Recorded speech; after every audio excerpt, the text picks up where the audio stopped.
Razorback Nation, welcome into episode 43 of Hogs on the Hill podcast, your go-to podcast for an in-depth dive into all things Arkansas Razorback sports. Join us today as we are getting ready to break down Arkansas's matchup tomorrow night in the NCAA tournament against the Kansas Jayhawks. And before we dive in, this episode is brought to you by Homefield. Go check out their premium vintage apparel. They've got all things Arkansas Razorbacks that you could ever want, different designs, logos, different eras, all things like that. So you can use promo code Variety Sports in all caps to receive 15% off that first order. Go check them out today. And, man, we are just under 24 hours until Arkansas gets ready to take on the Kansas Jayhawks in the first round of the NCAA tournament in Providence. Austin, how are you feeling? I'm feeling great about that venue, except for the venue. I hate that it's in Providence. I understand St. John's up there in the Northeast. They get, their luck of where they want to go. But still, I tweeted out today, I can't believe they made this masterpiece of a bracket with Arkansas, Kansas, and St. John's, John Calipari, Bill Self, and Rick Pitino all playing in the first weekend, and they put it in Providence, Rhode Island. it just doesn't. The grandness of that bracket doesn't fit the venue, and there's nothing wrong with Providence. It's just not. It's not Denver, or it's not New York City or somewhere else that's big deal. It's just Providence. So what you're saying is you'd rather be in Lexington? Lexington, yeah, that would be so fun, because you would have the entire state of Kentucky there booing you the entire time. Like, that would have just put the little cherry on top, because think about both teams too. Like, as far as Rick Pitino, because he is a coach at Kentucky. So it's going to be a fun matchup. I'm excited. And so we're going to have a guest joining us to help us break down this matchup. We're going to welcome Daniel Courtwright from Rock Chalk Sports Talk to join us and kind of talk a little bit about this matchup coming up tomorrow. Welcome in, Daniel. How's it going? Hey, guys. Thanks for having me. Not a problem. What's up, man? It's always good to get, somebody on and bring some perspective from the other side of things. So kind of, when you saw, just first off, give us your thoughts when you kind of saw this matchup on Selection Sunday and kind of your initial reaction to it. Just looking at the draw of the coaches in that lower quadrant, you have three coaches that are already in the Hall of Fame. And then looking at the West in general, you got Danny Hurley up there too, who's going to be in the Hall of Fame as well. So Hunter Dickinson said it in a press conference the other day. He said the committee knew what they were doing, right? But I was overhearing Austin beforehand saying that it's a shame that it's in Providence. I couldn't agree more. You have this powerhouse coaches going head to head. You got Cal and Self for the opportunity to potentially play Pitino, and you're putting them in Providence, Rhode Island. It doesn't make sense. You need to put them somewhere else where college basketball is king.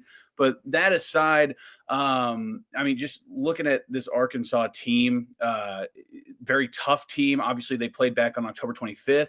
Arkansas beat Kansas by 16 points. Clearly, two very different teams, right? KU was the preseason number one team. All of a sudden, we're a 7 seed. Looking at Arkansas, I remember watching that game thinking, man, this Arkansas team, they're probably a top 5 team in the nation, the way that Boogie Fland and DJ Wagner's playing. And then all of a sudden, both teams kind of lost their way a little bit throughout the remainder of the rest of the season. Both teams did not exactly live up to the expectations presented, but it's a beautiful thing. This college basketball, the NCAA tournament, it brings these two heavyweight coaches together in the opening round. It's very, very exciting.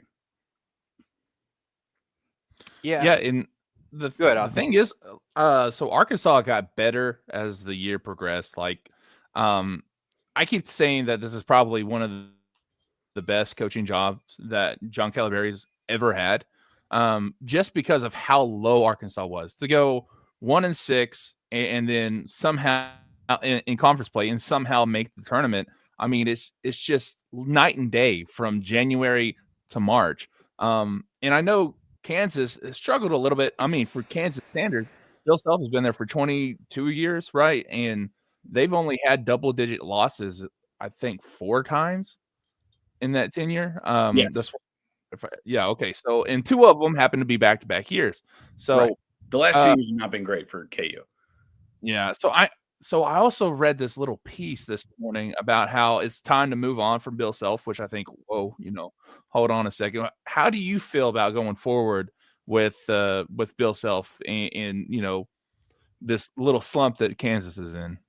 Yeah, I mean, it's all about adapting to the new world of college basketball, and we've seen it with Tony Bennett. We've seen it with a number of different coaches, Jay Wright.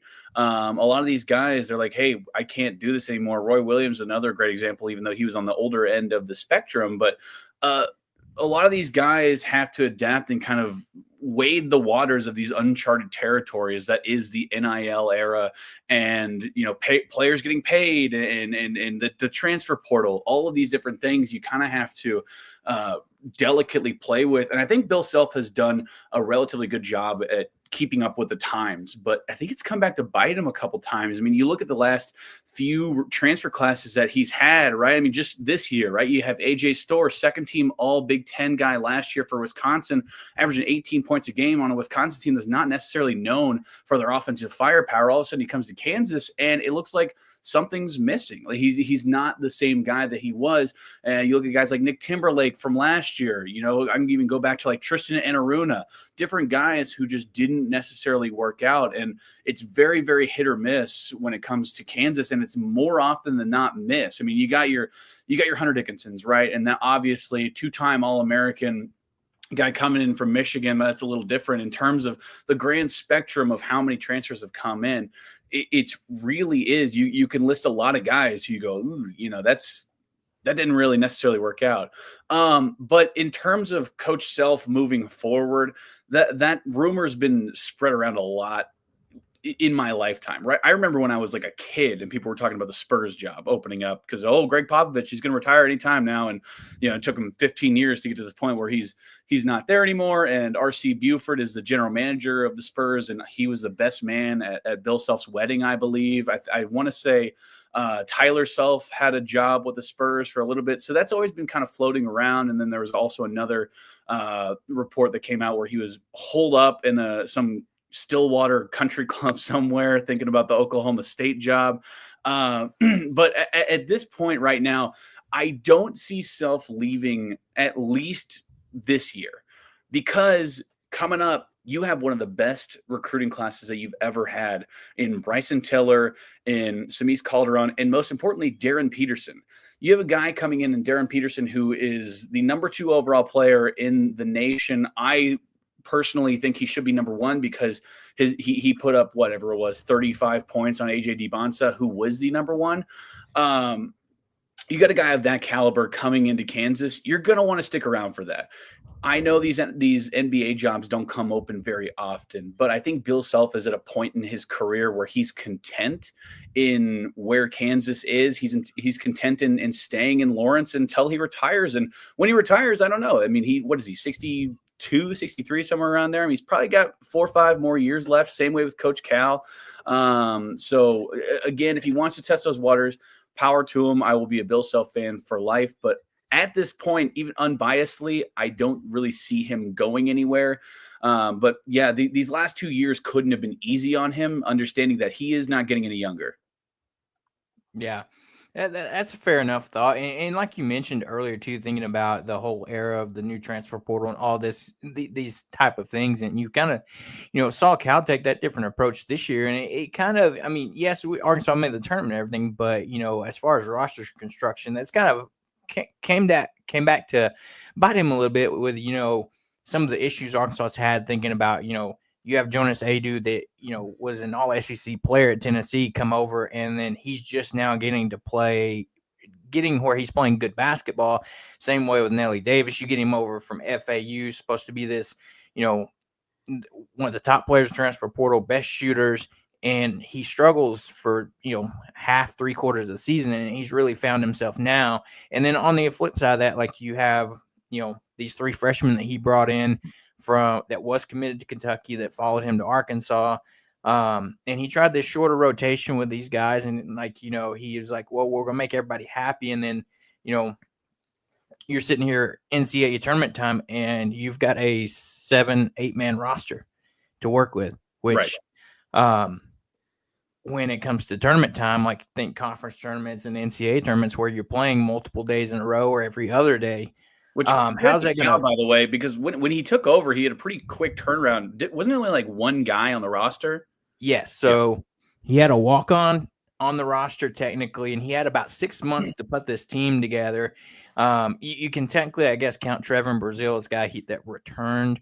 But he still had to do some recruiting for that too. Yeah, because he had initially entered the portal, but then I guess Cal talked him into staying, and then, kind of his guys came over from Kentucky, and that was his roster. And, that's part of it, I think, to consider is that the short turnaround he had to kind of build a team.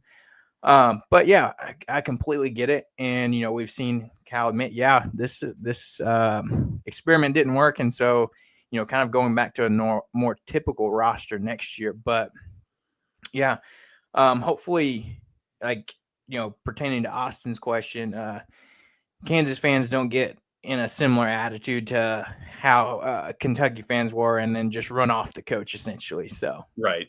Yeah, no, that's 100% correct. And I mean, I'm a self-ride or die, and I know there may be like 2 guys out there who are calling for Self's job, but those 2 guys are morons. I mean, I don't know what else you want me to say. So, it's not necessarily like the Kentucky, which Kentucky fans are known to be kind of hostile. And, to be fair to Coach Cal, I think that his coaching style was good. Obviously, the style that he kind of built himself, it's almost kind of it's way out the door. And I think Kentucky fans kind of sniff that out of like, hey, the one and done, that doesn't really work anymore because these guys are getting paid. But at the same time, you got to look at what Cal did even in his UMass days back in the day. You know what I mean? He's still a really good coach. So again, it does suck. And I think Kansas fans, while they can be hostile, and I've seen it plenty of times, I think they draw the line at, okay, we understand what we have here in Bill Self. We've gotten incredibly lucky. Kansas has had 8 head coaches in its entire history, and the first one was James Naismith. You don't get that kind of luck, and I think Kansas fans understand that. They're smart fans, and they all know. Look, these things do kind of happen. It sucks when it does. It sucks when you're not good at basketball. Kansas has been so good at basketball for so long. I think a lot of the KU fans understand that maybe we are kind of spoiled a little bit. Never having below a 4 seed in the Self era, all of a sudden you're a 7 seed and the world's on fire. It's a lot of the Kansas fans are saying these things happen. Yeah, you kind of brought up that kind of next point I was going to say, because this is, I've seen all the stats of, like you said, this is the first year that Kansas enters the tournament lower than a 4 seed, which, like you said, is a little out of the norm for, Kansas fan expectations coming in. But, looking in and kind of starting to take a peek at this matchup at this, the 7-10 mark, when you look at this Arkansas team, like you mentioned, completely different team from when these teams met before back in October in the preseason exhibition game. Looking at this team now, are there anything particular call-outs that you want to say maybe kind of worry you from a perspective of just matchups or anything like that? Well, I'll start with the things that don't worry me, and that's Adutiero will not be playing for Arkansas. And when I read that, obviously I never cheer for injuries, but I was like, oh man, this is huge for Kansas, right? I mean, that was a matchup nightmare down low, and with Big Z down low for you guys, I don't know if he has sort of the manpower. He's all right at defending, but at the same time, we have Hunter Dickinson, who is an absolute monster. Comparatively to what other people think of him, he's still very good. He's a walking double-double. I mean, he averages, I think, 17 and 10 right now on the season. He's had plenty of 20-plus point games this year. So Darrow being out is huge for Kansas. The matchups that do scare me are the guards. The Arkansas's guard play is incredible. And what I've noticed in that October exhibition game that was played between KU and Arkansas is that the Arkansas guards were just faster and more athletic than the Kansas guards. In the way that they, on the offensive side for sure, but on the defensive side, they did something that I thought was really smart, and they almost kind of dared DeJuan Harris to shoot the ball. DeJuan Harris is not a score first kind of guy. He's averaging 6 assists a game, and I don't even know what he's averaging on the points per game. It's probably in the single digits somewhere because he's not a scorer. But in the exhibition match, DeJuan Harris had 26 points because they were like, hey, man, shoot it. And DeJuan goes, okay. But Kansas cannot rely on that, right? DeJuan Harris is too inconsistent of a player. So if Arkansas wants to do that again, I think it could heavily benefit them. The other thing that I take away from that October match is that KU didn't have Hunter Dickinson, and they didn't have Rylan Griffin, and they didn't have Shaq Moore. Shaq Moore might not be in. You guys also didn't have who was it? Jonas Adu. Jonas Adu. That's right. Yeah. You guys didn't have Jonas Adu in that game as well. So that's obviously a big piece that Arkansas was missing as well. And, new guys coming in, you're still learning to mesh with each other. So you can't take too much from that game. But just the pure raw athleticism from your guards, from Boogie Fland and DJ Wagner, those kind of guys really stood out to me. On the defensive end, I think Kansas is really going to have a hard time tampering those guys down. Yeah, I get that from that perspective. And the thing that from Arkansas looking at it too is, this will be the first game Boogie's coming back. He initially in 4 to 5 games into that SEC conference play, he has a hand injury. It comes out, he's out for the season. Arkansas star freshman point guard out. All that kind of blows up, and then he's worked really hard to get back. So from that perspective, as Arkansas fans, I think we're honestly also curious to see how much he's going to be part of the game plan, how many minutes he's going to play, and things like that. But I think for us, compared to that matchup back in October, is you have kind of the growth from Billy Richmond and Carter Knox that, at that time necessarily didn't do a whole lot, and they've kind of really grown since, especially kind of, almost being trial by fire, being forced to play because you don't have anybody else.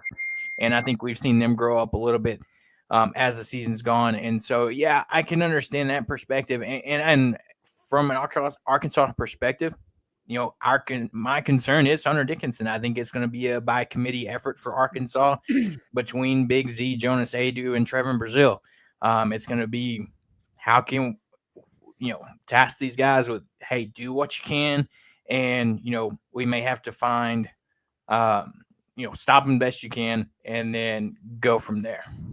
Right, and I think that Kansas really needs to work the ball through Hunter Dickinson, and that's kind of what they've been doing a lot this year.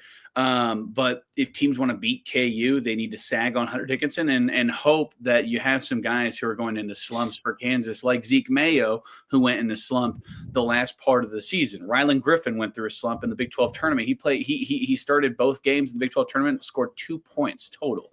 So Kansas is too inconsistent on the offensive side. So if you sag on Hunter, even bring some help over, you kind of have to hope and pray that KU doesn't get hot from three. And more often than not, they don't get hot from three. KU has not been a very good shooting team this year. Our guard play has not been great.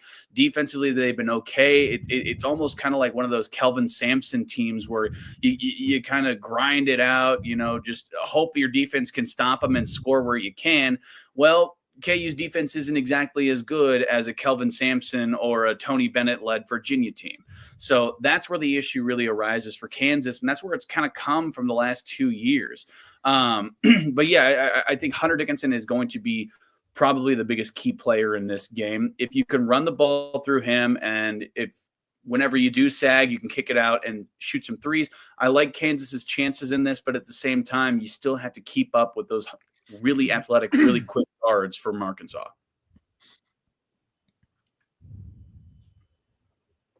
So on the offensive side or defensive side for Arkansas, I really don't see a big like I think what they'll do, they'll probably guard the three a little bit more, and really focus on your guards and almost let Hunter Dickinson have whatever he wants.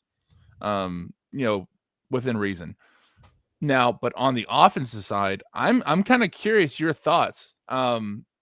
Because Arkansas has two bigs that can stretch it. So, I mean, Big Z, he's a true stretch big. He's not incredibly dominant down in the post, but you have Brazil who kind of does both. He'll go out and he can shoot threes almost as well as Big Z can, and he's much more aggressive in the paint. Then you have Jonas Adu there that comes in every once in a while too. But I'm just kind of curious. How do you think they'll deal with Arkansas stretching it out that much? Yeah, and that's going to be a big point of emphasis. I talked about this today on Rock Chalk Sports Talk. That was kind of one of my keys to the game is perimeter defense by our bigs, which, I mean, you talk to Hunter Dickinson and Flory Bidunga and KJ Adams, you go, hey, you got to guard the three. They're going to be like, what the heck are you talking about? We've never really had to do that. But, yeah, like you said, with Brazil and with Zvonimir, I mean, those guys, Brazil's shooting, 41%, and Zvonimir's hitting about 37-point-something%, and he's put up, 120-some-odd threes this year. I mean, that's something you don't see unless you're, Nikola Jokic in the NBA, right? So, yeah, that's going to be a big point of emphasis. But I have confidence in these guys because of a couple things. Flory Bidunga is a freshman center for Kansas this year. This kid is unbelievable. In the West Virginia game, when it was coming down to the stretch, obviously West Virginia beat Kansas in the conference opener.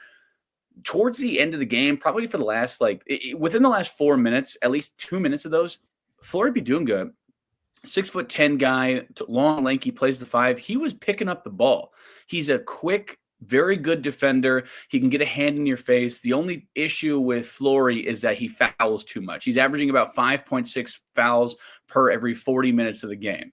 So that's not what you want to see, right? Those are just freshman mistakes that he's making, not closing out right, not staying up straight. But he's long and lanky. He can get a hand up in a guy's face. Point two is KJ Adams. KJ Adams, you talk about a guy who's not an offensive threat whatsoever. It's KJ Adams. But the reason that he plays 25, 30, 40 minutes a game is because of how good he is on the defensive end. So I have a lot of faith in KJ Adams guarding the three, even though when you play a team who's getting hot like that, in theory, you kind of want to take KJ and DeJuan out and put some guys in who are score first mentality kind of guys if you're playing from behind. You have to have KJ Adams in there to begin with and hopefully get a hand in their face and make them cold to start. Hunter Dickinson, that's a different story. I won't go too in depth about how I feel about Hunter Dickinson's defense. I don't love it. He's not great on the defensive end. The guy can't jump over a Baldwin City phone book, and he's very slow. But on the offensive end, you have to have him out there. Like I said, he's a walking double-double. He's great on picking up the boards. So I think a good strategy for Self is to maybe do the three bigs to try to dampen down Arkansas's big men from shooting so many threes. And you have KJ and Flory out there guarding these guys, right? Because you have to have Hunter out there. KU's done the three bigs a few times, and it's worked out for Kansas. But if they want to do that, then their offensive productivity is not going to be very good. You're going to have to take out one of your guards. You're going to have to take out Rylan Griffin or Zeke Mayo, somebody along those lines. Yeah. Those stats you mentioned, Brazil currently on the season is shooting 41.2% from three. He's hit 21 of 51, and then Big Z is shooting 37.9%, and he shot over 100 this on the season. And so, those guys, especially late in the season, has been big for Arkansas. But I'm more interested to see. I think it'll be a good battle, is just to see. And I think it'll be the main guy, is Jonas Adu and what he does against Hunter Dickinson, because, he's been one of Arkansas's better players as of late and been a key piece with, like you mentioned, Thero going down.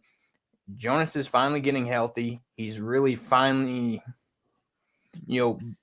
giving us glimpses of that player that we kind of saw from Tennessee last year. Especially in the last few games. And so I think that's going to be a good matchup to see, especially because he's probably out of those three guys, our biggest body that can maybe as far as try to match up with Dickinson. So to your point, though, it's going to be interesting to see the approach that these Hall of Fame coaches use to go against each other. It's, and what do they take from that early season matchup? What did they from getting to play each other in person, and then, comparatively how these teams have changed over the season as a whole. I'm excited. I think it's going to be a good matchup. And I'm excited for it. Anything else from you, Austin? Yeah, all I can say is, like, if you're a fan and you're looking at that October game and you're expecting something like that, it's not going to be that. It's going to be completely different. At least for the Arkansas side, we're talking about how it's a different team. I mean, you got to think about it. Brazil with a non-factor, Billy Richmond, Carter Knox, both were non-factors in that first game. And now in the last, 4-5 games, they're averaging double-digit points. And then you have Brazil and Adu with double-doubles, at least 4 in the last 4 or 5 games between the two. So it's going to be very, very different. And that may be a good thing. It may be a bad thing for Hawk fans, but we'll see. And like Caleb said, man, it's going to be exciting no matter what, because just the names of the head coaches together, I mean, that already generates so much excitement. Yeah, 100%. And, if you're a fan of college, not even just college sports, it's sports in general, I mean, you got to be excited about this. Everybody knows John Calipari and Bill Self. I mean, the people are going to be tuning into this game, and it's a battle of two Goliaths. Like I said, the only 2 times they ever met in the NCAA tournament was in national championships in 2008. Calipari was at Memphis, and in 2012, Calipari beat KU. So they're 1-1 right now. So this is going to determine the series for sure, which I'm very excited for. I know Bill Self will never say that, but I'm sure that he's probably thinking about this as well, and I'm sure Cal is too. But I'm very excited, and very excited for you guys too, because when Arkansas is good at sports, it's good for college sports in general. So glad you got your guy. Hopefully he sticks around for some years to come. Obviously he's not the youngest guy, but I hope he sticks around, because I am as much crap as people like to give Calipari, you have to respect the guys. So yeah, I mean, good luck to you guys. It's going to be a lot of fun to watch tomorrow. Yeah. And quickly before you get out of here, there's one game already finished tonight, another game getting ready to get started here in a little bit. Texas Xavier, who you got tonight?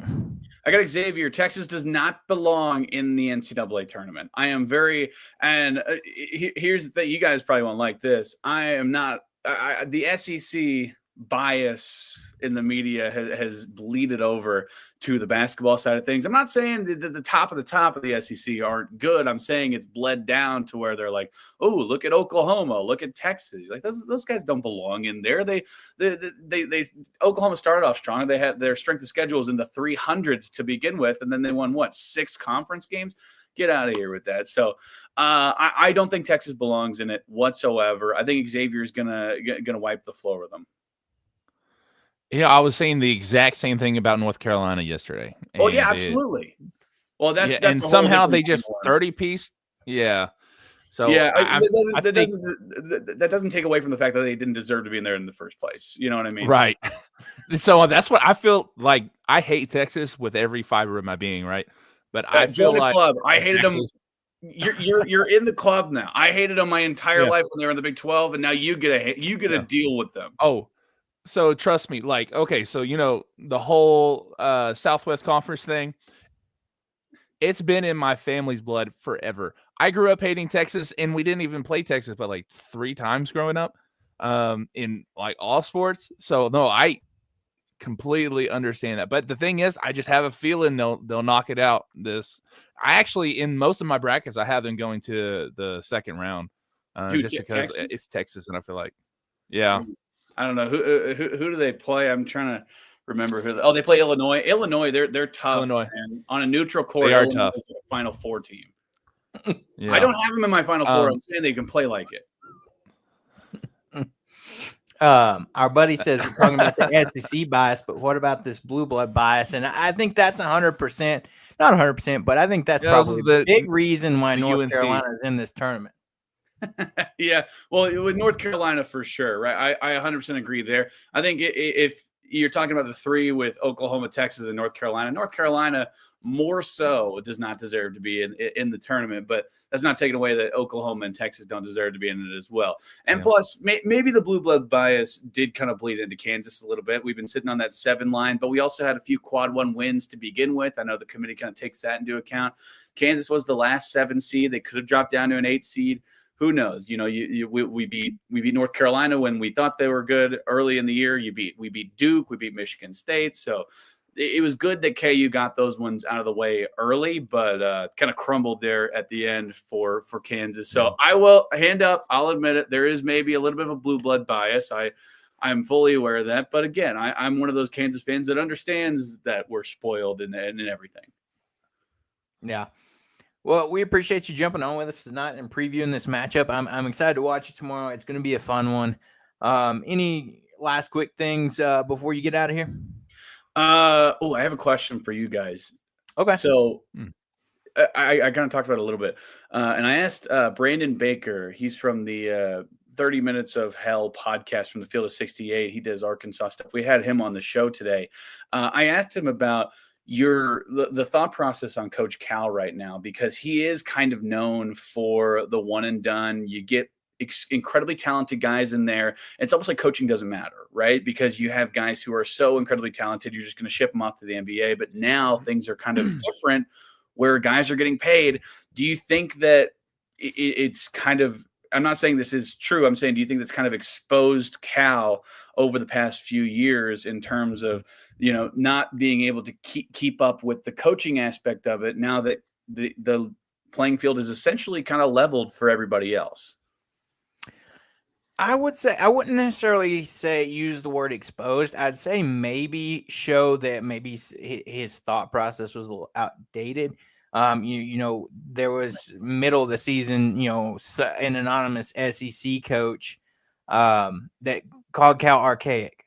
And, you know, you can look at it that way. But I think, you know, over the past couple of seasons, like towards the end of Kentucky and kind of here, you can kind of seeing trying to expand from that and adapting to the new era, you know, going out and, you know, actively using the transfer portal, not in, you know, getting Jonas Adu and you know, Nelly Davis. Yeah, they didn't pan out necessarily the way you thought, but he went out and got, you know, 2 of the top players in the transfer portal.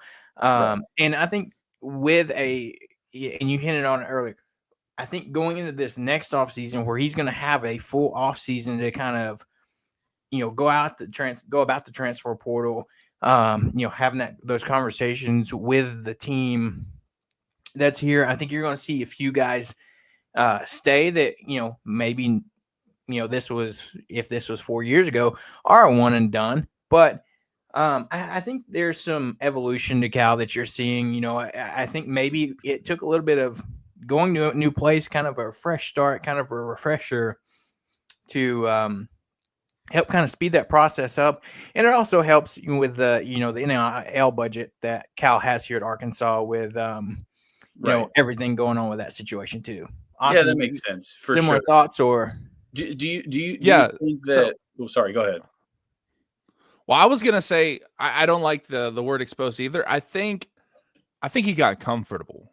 Is what I think. Yeah, I think he got comfortable with having that kind of talent around him all the time. And not only did he have, you know, the one and dones, but he also had those guys like DJ Wagner, who was an elite guy out of high school, who maybe stayed around for a year or two, or he developed, you know, he kind of developed Thero into the player that he is. And he just kind of had those type of players around him all the time. And then this year where he put himself in a bind with only having 9 scholarship guys. And it's caused him to wake up. I feel like this season's kind of a wake up call.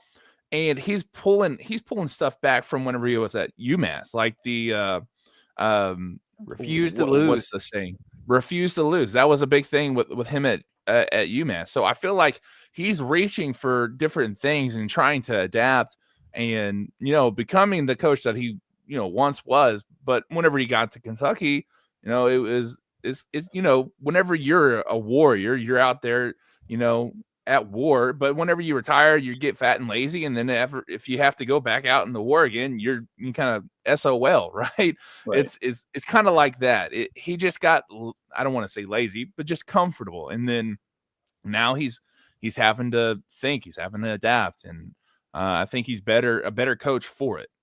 Yeah. I mean, yeah, no, that 100% makes sense. I've been trying to work my thought process on all of this, because obviously you guys would know more than I would, because you guys watch more Arkansas basketball than I do, and more SEC basketball than I do. So, but yeah, no, that makes sense. But yeah, no, it should be a lot of fun.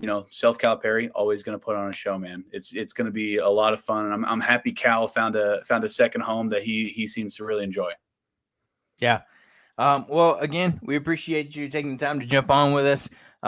Daniel Courtwright of Rock Chalk Sports Talk. Go check him out for all the Kansas content. And best of luck to you guys tomorrow. We're excited for the matchup. All right. Appreciate it, guys. Thanks for having me. No problem. Well, that was a fun conversation with Daniel Courtwright from Rock Chalk Sports Talk, talking about the matchup tomorrow Arkansas has with Kansas. I'm excited for it. I think it's going to be a good one. When we got this draw on Selection Sunday, I kind of thought that, it's going to be a fun one. And then you see us in the same area with, St. John's and Patino. I was like, man, the selection committee is lining up these storylines. So it's going to be a fun one. And, to the last point, he kind of mentioned it a little bit ago about how they were the last 7 seed and they probably should have been an 8 seed. You can't tell me that the committee didn't bump them up to the 7 seed just so they can match up with Arkansas, because they couldn't justify putting Arkansas as an 11 seed so they can or a 9 seed so they can match them up. So they did this instead. So yeah, I'm just gonna show this again. Yeah. But yeah, and I mean, and like I was gonna fair, say, to the point he was making at the end, maybe some of Cal's, he's having kind of reach in his bag and kind of not reinvent himself, but kind of combine some things from his past and adapt to the future. But still, at the end of the day, I think, when you're thinking about his process and his coaching style and recruiting and everything, at the end of the day, he's still Coach Cal, and he's going to have that Cal factor, and he's going to bring in top talent. And I mean, at the end of the day, I think it makes it even more appealing. I was talking to somebody at work. I said, looking at it now, if you're a player in the transfer portal or a recruit, regardless, you get a call from Coach John Calipari wanting you to come to play for him at Arkansas, on top of the NIL budget he has at Arkansas. How can you say no unless you just absolutely don't want to come to Arkansas, or maybe it's not the right fit, or you don't think you're going to get the kind of exposure or playing time that you want? Yeah, I mean, you got to think about it. I was watching his Hall of Fame introduction speech, and he had all of his former players go up and stand behind him. All his former players. I kid you not, dude. It was like half the room. Yeah. They get up and they go and stand behind it. I'm like, my God.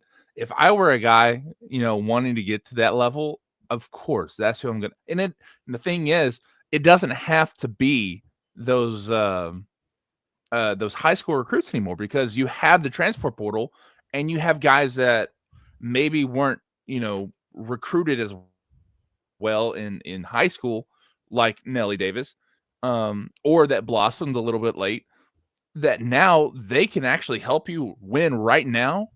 And they have a chance, do something in the NBA as well. And that's what John Calipari can bring to them. Like, just the name alone is going to help them a little bit in the NBA. I don't care what you tell me. Exactly. And it's like, I mean, and you got another example today with, and we'll break this down, Cal going international for some recruits. Arkansas today picks up the Lebanese forward, Karim Ratau, that he is he's played professionally in Lithuania. He's a 20-year-old, 6'9", power forward essentially that played professional basketball in Lithuania, playing for Neptūnas Akvaservis in the NBL, where he averaged 17.1 minutes for his club, scoring 8.3 minutes per game on a 31.4% three-point average, and his best game of the season being a 22-point outing in 26 minutes of play. So he's going out and getting these guys, and this is going to be much help for Arkansas. As you know, you're losing Jonas Adu due to eligibility. Who knows about Brazil? You think you're getting back Big Z back, but you got to have some depth down low in kind of your 4 or 5 spot. And he's getting a guy that, in terms of college basketball, is a grown man. He's 20 years old. He's played professionally with grown men, literally. And so he's going to be able to come in and bring some valuable experience to this team. And I think it's going to be big for this Arkansas team. I mean, he was quoted from his agent, via his agent, saying, "Committing to Arkansas and playing for Cal Coach Cal is a dream come true. I'm beyond excited to join Calipari's program. A future Hall of Fame head coach." Well, he said future, but already Hall of Fame head coach who's transformed raw talent into NBA stars and top successful EuroLeague players. I'm all in and can't wait to become a Razorback. Yeah, I mean, dude, the thing is, these European guys, they're getting good. As much as the United States wants to be the dominant, team in basketball, they've got to catch up to some, or they've got to do something about these guys from Europe. I mean, you think about the best people in the league right now. You think Giannis, you think Jokic, Wemby. And then you think Wemby. I forget about Wemby because he's young, and then the dude from he was on the Mavs. Now he's in LA. Whatever. Luka. Yeah, I mean, you got those 4 guys. They're like dominating the NBA right now. And I mean, I can't even think of even SGA or whatever his name is over at Shea Gilgeous-Alexander. Yeah, he's Canadian. I mean, like all the big names nowadays, they're not American, which is kind of crazy. I think it's kind of cool. But you got to have, an eye in Europe for these type of things. And to have them playing against professional guys, that's another leg up that Arkansas is going to get.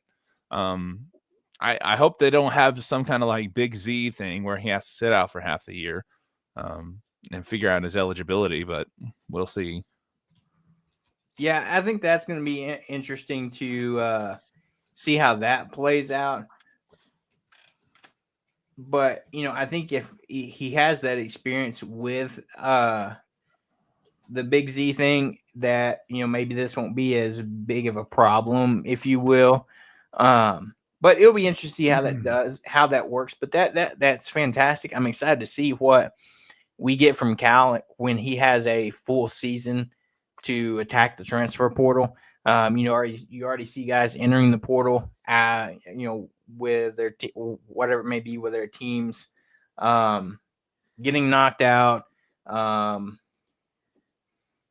or just looking for a new home, coaches change or things like that. Because Cal's already said, his high school recruiting class is done, other than the announcement from Nate Ament that's coming April 1st. He's done recruiting high school kids, and then that makes you look at who's coming back. More than likely, you can probably count Billy Richmond back, Carter Knox back, Big Z. That's the at least 3 that I would say I would be comfortable saying for sure. To me, DJ Wagner's a toss-up. Trevor Brazil is a toss-up. He'd be another great depth guy if he wants to come back. Boogie's going to obviously be an NBA draft pick. Thero is going to be an NBA draft pick. Your Nelly Jonas out of eligibility. So, I mean, when you look at it that way, he's going to have a little bit of work to do to go into that portal and kind of shore up some positions going into next season. Yeah, man, he's got to get.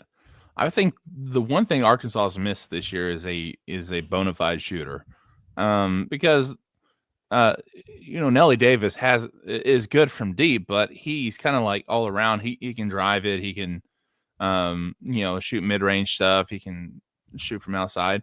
But like, I think one of the biggest reasons Arkansas was so like discombobulated this year is because they missed on Brea, who's now at Kentucky. If they had him, they would have had that 3-point threat, and every time he's on the floor, it's going to open it up for other people. So that's one of the big reasons, other than them not having depth. That's another reason, but not having that outside threat like consistently is one of the problems, and that's why Arkansas has done better through the end of the season. Is because they have those guys who have stepped up, like Big Z or Trevin Brazile and Nelly Davis. So. Yeah, I feel like that's what he's got to go in and get in some bigs probably. Those are the two things I think he should focus on. Yeah, I agree. The bigs is what's going to be important. I'm just saying as true, but Cal said today that some of those guys who could go pro in the draft might not have the incentive to go pro because they can make more money staying in college.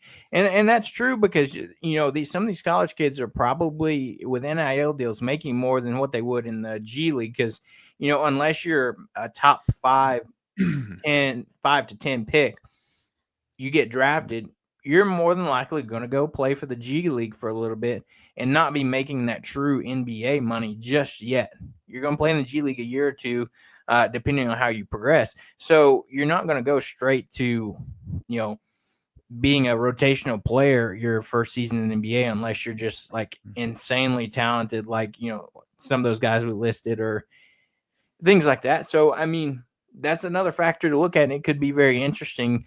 And I don't know who specifically he could be hinting at, guys. I would love for DJ Wagner to come back another season, knowing that he might have to accept a coming off the bench type of role with the talent that you got coming in next year with Acuff and Thomas. But how beneficial would it be to have a guy like DJ Wagner, if he stays, be a very experienced point guard coming off your bench for you? Like, that would be just insane in my opinion. Yeah, having him back would be nice, at least for the leadership role part, Plus he still hasn't lived up to that, number one player in the country type of persona or hype that he had coming out of high school. So he might want to, as well as get the bag, he might want to try and prove that wrong as well, or right, I guess. But yeah, having him back, and then honestly, I would really, as much as people, I mean, I don't know why they hate him so much, but Trevin Brazile, having him back, like vintage, end of season this season, Trevin Brazile all season next year would be insane. Yeah, I mean, especially because they're going to need some bigs. Yeah. And yeah, I've seen this too, where Cal's talked about the importance of retention, having older guys on your team. I would love to see a guy like, I think we're going to see Carter back because I think he wants to be able to, if he can have the type of season that maybe Adu's had this year, he could play himself into a very high draft pick next year. Because I think the talent's there with Carter. If he comes in, develops a little bit more, has a great offseason under his belt, he's going to be a force next year at that 3-4 spot for Arkansas. And we mentioned DJ. Adu, it's tough for me to see him coming back with, the injury scare late in the season this year, with him being projected maybe not necessarily lottery pick, but he's going to be high to mid first round pick. And that I think that's still the case for him. And that's why I think unless it's a really great NIL deal, I don't see him coming back, because you're like, well, I hurt my knee at the end of this season. What if I come back and have a more significant injury next year, and then I hurt my future. So that's a tough one. I have a hard time wrapping my mind around coming back, him and Boogie both. especially because, Boogie, there was some talk a little bit about him potentially coming back with his draft stock dropping a little bit, but I think that's kind of leveled off. Other than that, I think you have a better chance at everybody else other than those two guys specifically. Yeah, and I think we'll have to see how Boogie plays tomorrow, and then if they win throughout the rest of this tournament. But I don't see him or Theo coming back, especially Theo. I mean, the injury, yeah, that sucks, but he's done enough this season to show that he's, either a first round draft pick or early second round.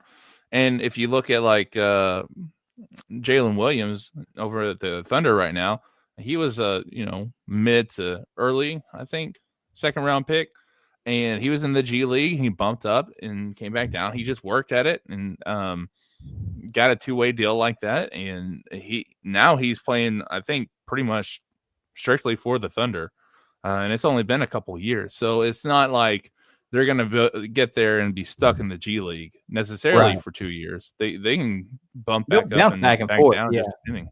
Yeah. So yeah, that is true. But that's also something he can work on in the G League. Now the thing is, I still think the potential for him is there. And the NBA drafts on potential. It's not like the NFL where they look at what's on the field and they look there and that's what they draft on. NBA drafts on potential a lot. That's why you see some of these guys that go as lottery picks and they don't even make it because they don't live up to that potential. So I think that he will still. I'm thinking late first round, early second round for Theo if he ends up going to the draft. Yeah, I agree with that. Like we said, portal season's here, so great follow if you want to keep up with all that. Joe Tipton on Twitter, X, whatever you want to call it, for On3 Sports. Fantastic at keeping you up to date with who enters the portal, who's contacted them, information about them. Fantastic watch. Like, he's posting, it seems like constantly about different guys, jumping in the portal and guys committing places. He's the one that kind of really broke the news as far as the guy that Arkansas got. So good follow there. Another thing, I don't know if you saw this today, Austin, that surprised me a little bit. Will Wade back to Power 5 as he is going to be the new head coach at NC State. Announced today. A little surprising to me. I know his name was thrown out there a little bit for the Arkansas job when kind of things were going a little crazy before we hired Cal. To see him get back up to that level is a little surprising to me after everything that went down with LSU. But, I mean, you see him, got McNeese State or McNeese back to the tournament back-to-back years. So maybe he's done his due diligence and who knows? I mean, it didn't take Chris Beer very long, and he did some not so nice stuff either. I mean, if you believe the reports or whatever, allegedly did some bad things, and he was back over at Ole Miss like that. So I'm actually a little bit surprised that Will Wade took so long to come back, but I'm not. I think that's actually probably going to be a pretty good fit because the ACC, right now they didn't got good coaches. And the thing is, like Duke, I am not sold on Duke whatsoever because the people they've lost to, like they lost to Kentucky, right? And then they lost to Kansas in the non-conference. So then they go and they just bully a horrible ACC team, but now they're a 1 seed. I like that. I like their picks going down to the Elite Eight, but once they get to the Elite Eight, I think they're out. But they need some good coaching there in the ACC, and I don't know why it's fallen off so much, but it has. Right now, you've got pretty much Brad Brownell at Clemson. You have what's the guy at Louisville, that they're pretty good. I don't know much about Louisville other than they're kind of a scrappy team, but no one else in the ACC is good. And Will Wade, for whatever he did, paying players and whatnot, which is illegal now. He's a good coach. He's a dang good coach. And LSU losing Will Wade, that's really why they suck. They haven't been good since Will Wade. Yeah, all those sanctions, everything that came down with that. But yeah, so it's about to get very interesting over the next few weeks with the tournament going on. Teams getting knocked out, guys in the transfer portal. Cal's working overtime between getting this team ready and coaching, but also kind of him and his staff keeping an eye on who's in the portal and being like, all right, and kind of getting a feel for the guys on this roster, and then kind of deciding, all right, who do I go after? Who will be a fit for my system? Who can bring in to get this team into a real good spot next year? Because talent level wise, if you have a few pieces fall in the right spot, you're looking at a very dangerous Arkansas squad next year. But I don't want to get too ahead of ourselves. Arkansas versus Kansas tomorrow night at 6:10, I believe, opening tip. So it's going to be fun to watch. I like Arkansas's matchup and odds there.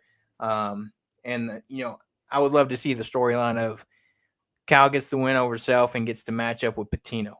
What a fun game that would be to watch as well, because I think Arkansas and St. John's are very similar teams. And if it gets to that point, we'll break it down. So, yeah.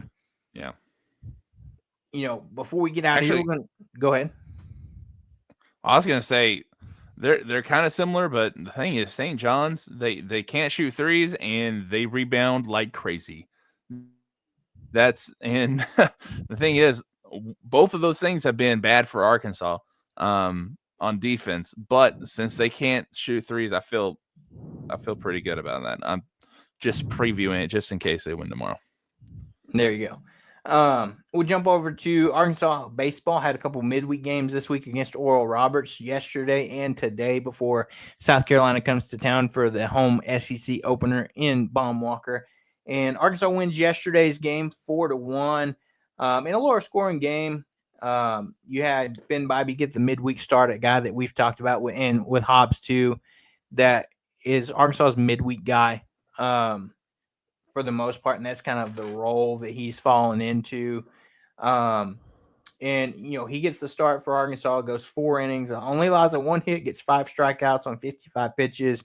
You have freshman Cole Gibbler that Hobbs loves a lot. Get 2 innings of work here, allowed 4 hits, 1 run, and 1 strikeout on 39 pitches. Parker Coyle comes in for 2 innings, allows 2 hits, 1 walk, 1 strikeout on 31 pitches. Then Christian Fouch comes in for the final inning, has 1 walk, 1 strikeout on 14 pitches, and Arkansas wins 4-1. Offensively in this one, Charles Davlin continues to do well from his hot streak over the weekend, where he went 3 for 4 in this game with 1 RBI, 1 run scored. Vahiva Loy 2 for 4 with a run scored. Cahillo 2 for 5 with an RBI. And so your guys that have been performing well has just kept it up in this game. And then you jump over to today's game. Man, what a 360 turn from yesterday's game into this game, which Arkansas run rule victories Oral Roberts today 16-0, where Arkansas puts up a 12 spot in the 4th inning. Going into this 4th inning, glad to see you joining us, Pigpen. Going into this 4th inning, it was just a 3-0 game. Oral Roberts probably thinks, all right, we still have an opportunity. We can get in this, get a couple hits, score a couple runs. We're right back in this game. 4th inning, Arkansas shut that door real fast. Before we jump to that offensive part, you had, another great outing from your Arkansas pitchers today. Colin Fisher gets the start. 2 innings for him, 4 strikeouts on 27 pitches. Tate McGuire comes in relief, 3 innings of work, 2 strikeouts on 31 pitches. Dylan Carter comes in for an inning, allows a hit on 12 pitches. And then Steele Eves comes in, the in-state freshman, 1 inning, 1 walk, 1 strikeout for Arkansas to close things out. But man, you jump over to the offensive side of the ball today for this baseball team, and it was almost like Oprah out there. You get a hit, everybody gets a hit. In this fourth inning, Arkansas had 17 batters go to the plate, which is think about that. You nearly go through your entire lineup twice in that whole inning. Yeah. Charles Avalon, 3 of 4 with 3 runs scored. Vahiva Loy, 3 of 4 with 2 runs scored and 4 RBIs. Logan Maxwell, 1 of 2 with a run scored and 2 RBIs. Cahillo, 1 of 3 with a run and 1 RBI and walked twice. Brent Iredale, 1 of 2 with 2 runs and RBI. Cam Kozel, 2 of 5 with a run and 2 RBIs scored in this one. Ryder Helford getting in work, 2 of 3 with 2 runs scored. He also drew a walk. Nolan Souza got himself an absolute bomb in this one, which I believe they said has been the longest home run this season. He went 1 of 2 with scoring 3 runs and having 3 RBIs and walking twice in this game. So it seems like Nolan Souza is a slow start to the season, but man, he's starting to ramp it up here of late, and I think that's a nice sigh of relief for Arkansas fans if he can keep up this play now that he's kind of found his groove a little bit. I agree, transplant Texan. How about them Hog bats today? I mean, what did you think, Austin? Yeah, man, they're just keeping it going. And the thing is, they might not be consistent, but they'll have these massive innings. I mean, 12 runs, 10 hits, and then they only get on those bags by 2 errors, right? So everybody's hitting, everybody's doing their job, and then you got guys that are, let's look at this. Hang on, let me count. You got 1, 2, 3, 4, 5, 6 singles. That's what I'm saying. Just hit singles. You keep hitting singles, you're going to have innings like this every time. Because, one guy's going to be due for a home run. Next guy's going to be due for a double, and then all of a sudden you have 12 runs in 1 inning. I mean, that's ridiculous. And the thing is, they had the pitching this midweek to, keep them down and at least in this game, get a run rule. So I don't know, man. This baseball team they keep surprising me because I didn't think they were going to be. I know I should have listened to Hawgs a little bit more, but I did not think they were going to be this good on the offensive side of the ball. Yeah, it took a few weeks. I mean, all these people the first couple of weeks of the season, starting to freak out. It's like we tried to tell these people, give it a couple weeks. They're implementing a new system, new strategy. They got to kind of work out the kinks a little bit, and they're getting there. But back to Souza, I mean, he's hit his 4th home run of the year. When those first 2 to 3 weeks of the season, everybody's like, man, does Dave need to bench Souza because he's not performing well? And now you're sitting here. He's hit 4 home runs this year and has the furthest hit home run of the year at 448 feet, coming at 106 off the bat. That is over the hog pen and into the middle of the street or even that parking lot across. So like he just absolutely sent this one. But this team is starting to kind of find its groove. You saw him have that big win on Sunday where if you missed that game Sunday, man, you missed a heck of a game. It was a fun one to watch, back and forth, pitching duels, late game theatrics with Arkansas hitting that 3-run home run in the top of the 9th to kind of seal it for themselves. Transplant Texas, I guess Big Aloy didn't get the cycle. All he needed was a home run. Shocking after that 12-run inning.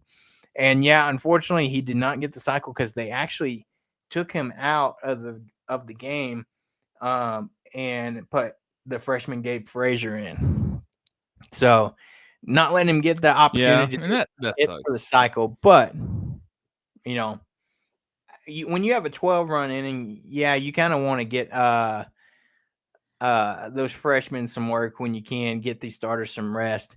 Trent Splint Texas said, "Don't feel bad, Austin. There are several that haven't listened to Hobbs.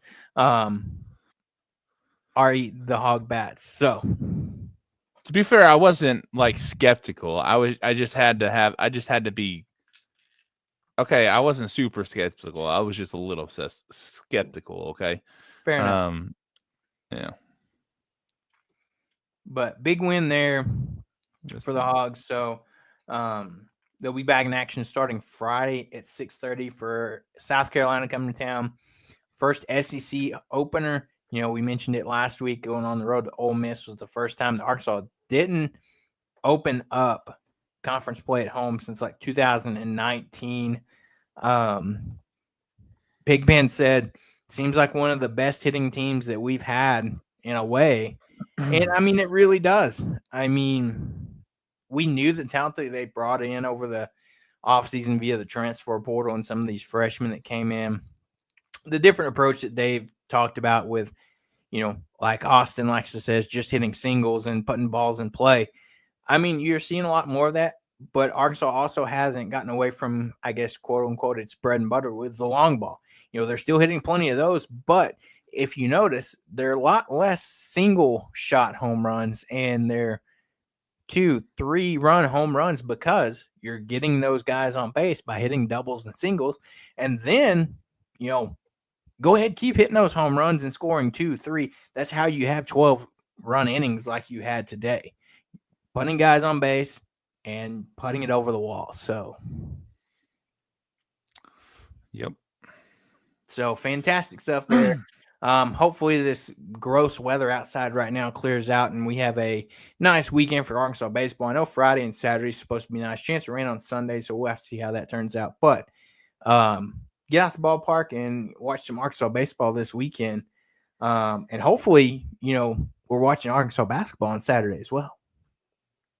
Yeah, I'm hoping we're watching for the next 2 weeks or so. Yeah, that would be very nice. Arkansas softball had their own midweek this week as they took on UCA after bouncing back from, unfortunately, the 3-game sweep to Oklahoma. But they put up a good fight. The scores aren't necessarily indicative. If you watch the games, those scores kind of got inflated late in the game situation. So this team put up a honest, good fight. it's only the first game that was bad. 7-0. I mean, 6-4 and 10-7. That's not anything to be, shaking your head at whenever you're playing the number one team in the country. Exactly. But looking at this one, Arkansas bounces back and gets the win here, 6-3. They are now 21-6 on the season in this game. Robin Herring got the start, 4 2/3 in the circle for her, 4 hits, 3 runs, 1 walk, and 6 strikeouts. Cam Harrison, 2 1/3, 1 hit, 2 strikeouts for her. And then you look on the offensive side of the ball for Arkansas. Reagan Johnson goes 1 of 4. You have Kaylee Wyckoff, 2 of 4 for 3 runs scored and an RBI. Bree Ellis, 1 for 1 with a run scored and 3 RBIs. She continues to do her thing that she's been doing. Ella McDowell, 1 of 3 with an RBI. Italia Rijo, 2 for 3 with RBI and a run scored. So this team is continuing to just hit the ball well, and they're going to open up or get back into conference play this weekend as they go on the road to take on Tennessee. So a lot of things in Arkansas sports this weekend: baseball versus South Carolina, basketball tomorrow, softball this weekend as well.